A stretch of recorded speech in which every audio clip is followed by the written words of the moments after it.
Take me back to the night we met. Nagsige na lang ako sa pakikinig nun hanggang Hunyo 14. Nagchat si Mati kasal daw nila ni Eia this July 16 kasi birthday nito. Kaya tinopak ako at nireply ko yung lyrics ng The Night We Met. Supposedly time machine na song kasi yung gagamitin ko pero obvious kasi masyado yung lyrics. Kaya yung The Night We Met na lang. Kaya ayun, sinimulan ko. Ako. Okay, noted. Mati. See you. Ako. Nagsimula sa paggamit ng lyrics. Mati. What the he I'm supposed to do? Mati, unsa man? Ako. And then I can tell myself. Mati, huh? Ako. Not to ride along with you. Mati. What are you talking about? Tungkol ba to sa paghatid namin sa'yo?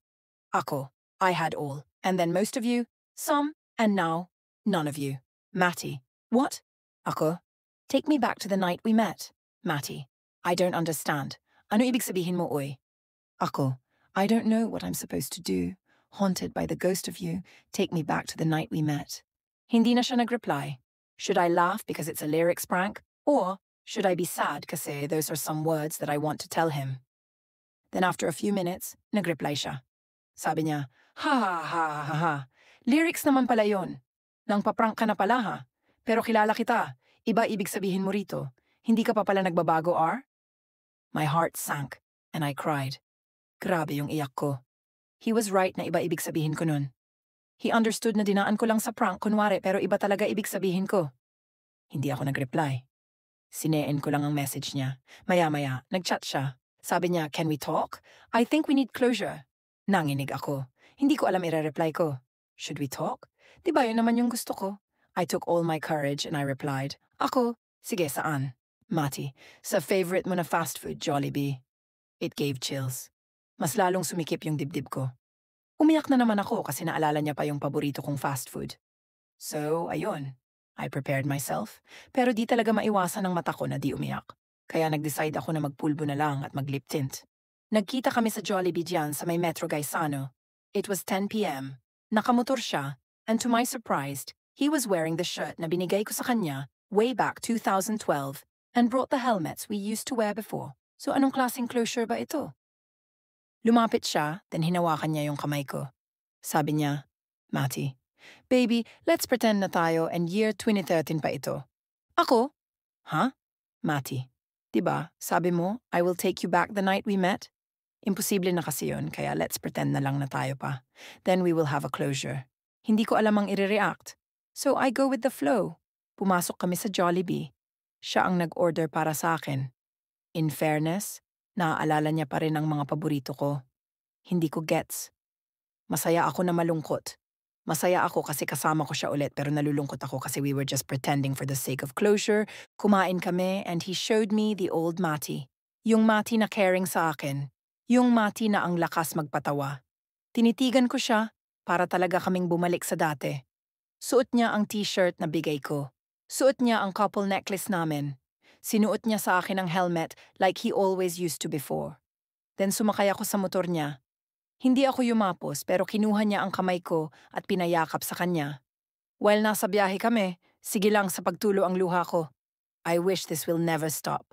Pumunta kami sa Busay and nung nakita na namin ang city lights, huminto na kami roon. Hindi na kami tumuloy sa tops.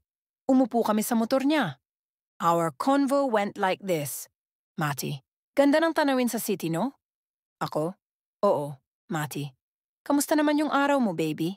Ako? Nakakapagod, stress. Ikaw? Mati. Ang dami naming reports. Pasensya na baby ha na hindi kita nasundo sa inyo. Nagmamadali kasi talaga ako nun baby. Doon nagsimulang para na akong nadala ng emosyon ko. Umiyak na ako, then niyakap ko siya. Niyakap niya ako pabalik. Yung pinakamahigpit ko talagang yakap sa kanya while umiiyak ako. Yung salitang nasabi ko talaga while umiiyak ako ay, ang sakit-sakit pa rin. Pinunasan niya yung mukha ko ng panyo. Sabi niya, sorry sa lahat, R. Inakala ko kasi na, okay ka na pero na-realize ko na hindi pa pala nung nagkita tayo sa Ayala. Alam mo bakit ko alam? Ako, paano? Siya, kasi suot mo pa ang couple necklace natin. Mas lalo akong naiyak. Yes, simula nung binili namin hanggang naghiwalay kami, hindi ko pa hinuhubad. Hindi ko na tuloy alam ang sasabihin. Naguluhan ako kung ano ang sasabihin. Kaya sabi niya, I don't know anong gagawin ko to fix you.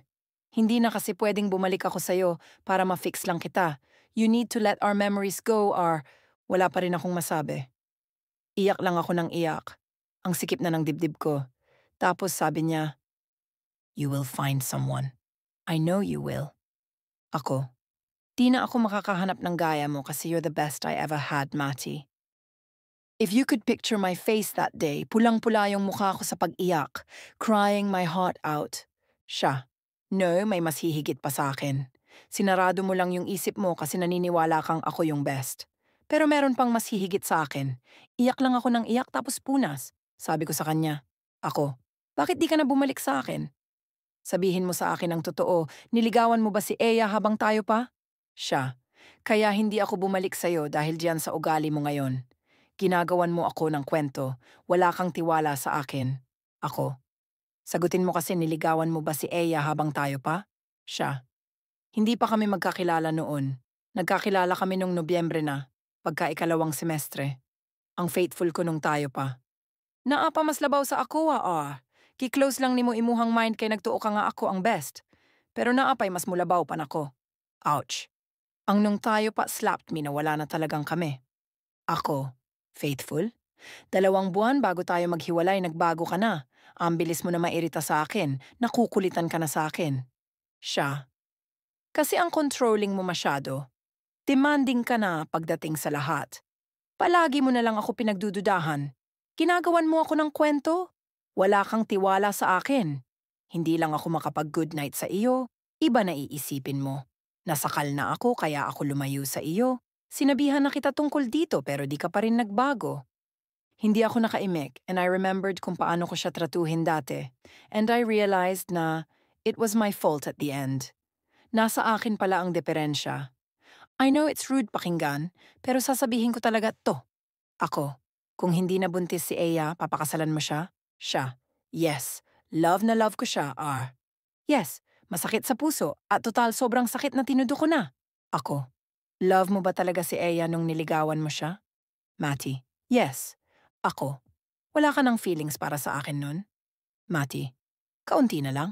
Ako, kung may chance na maibalik ang year 2013, nung may kaunting feelings ka pa para sa akin, kung pinaglaban kita and pinakita kong nagbago na talaga ako, babalik ka sa akin? Tagal nakasagot ni Mati. Nakafeel ako ng negative dahil sa reaction niya sa question ko. Hanggang sumagot siya. Mati, no, I will still choose Eya.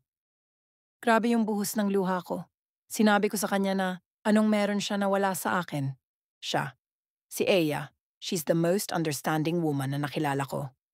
Di lang ako makatext sa kanya dahil sa pagod ko sa work. Di ako gigising na makakabasa ng mga paninermon mula sa kanya. She's supportive. Mag-basketball ko? Papayag siya. Maliligo ako sa dagat with friends, okay lang sa kanya. She's not demanding. Hindi niya ako sinasakal. That's why hindi ko siya ipagpapalit. Ang sakit. Sakit talagang masampal ng katotohanan. Ito rin naman ang gusto ko. Na marinig lahat ng sagot sa mga katanungan sa isip ko mula mismo sa kanya. Ako, kung bumalik tayo, Rum? Sa kung kailan tayo nagkakilala, would you still court me, Matt? Kinuha niya ang phone niya at inon. Nakita ko na si Eya ang wallpaper niya. Then sumagot siya, "No, I will find Eya instead." Sabi ko sa kanya, "So nagsisisi ka na nagkakilala tayo?" Sabi niya, hindi siya nagsisisi. Kung maibabalik lang daw ang panahon, mas pipiliin na lang niya na di ako ligawan kasi aware na siya sa mangyayari sa akin until now na hindi pa rin ako nakaka-move on sa kanya. Sa bigat ng emosyon ng mga sandaling yon, hindi ko na malayang madaling araw na pala. Hinubad niya ang suot niyang kwintas then binigay niya sa akin. Sabi pa niya, "I hope okay na tayo, I hope nasagot ko na lahat ng tanong mo. Salamat sa lahat, Salamat talaga for being a part of my life." Niyakap niya ako ulit. I asked him to kiss me for the last time, but he refused. Kaya habang nasa biyahe kami pabalik sa city, iyak lang ako ng iyak. It was almost 4 a.m. na. Hinatid niya ako sa amin. Pagdating namin, niyakap niya ako ng sobrang higpit and I also hugged him tight kasi alam kong huli na yun. Bago siya umalis, sabi niya, You always have a special place in my heart. After nun, pinaandar niya ang motor niya like what happened way back 2013. It was so nostalgic pagpasok ko sa bahay na realized kong 4 a.m. din nung umalis siya before. Ngayon, di pa rin ako makaget over sa nangyari. I can still feel his arms, his hugs. Masakit pa rin, pero wala akong magagawa kasi si Aya talaga yung minamahal niya at hindi ako. Kung sa libro pa, part lang ako ng ilang chapters ng buhay niya. Hindi talaga ako ang main character. Freebie lang ako sa kwento. Passerby lang ako sa life niya. Inistalk ko siya. He is so happy with Aya. Nag-post siya na excited na siyang makita ang baby nila. Dati, ako yung ipopost niya sa wall niya. Ngayon, taga-like na lang ako. I opened our conversation kasi gusto ko mabasa yung last convo namin.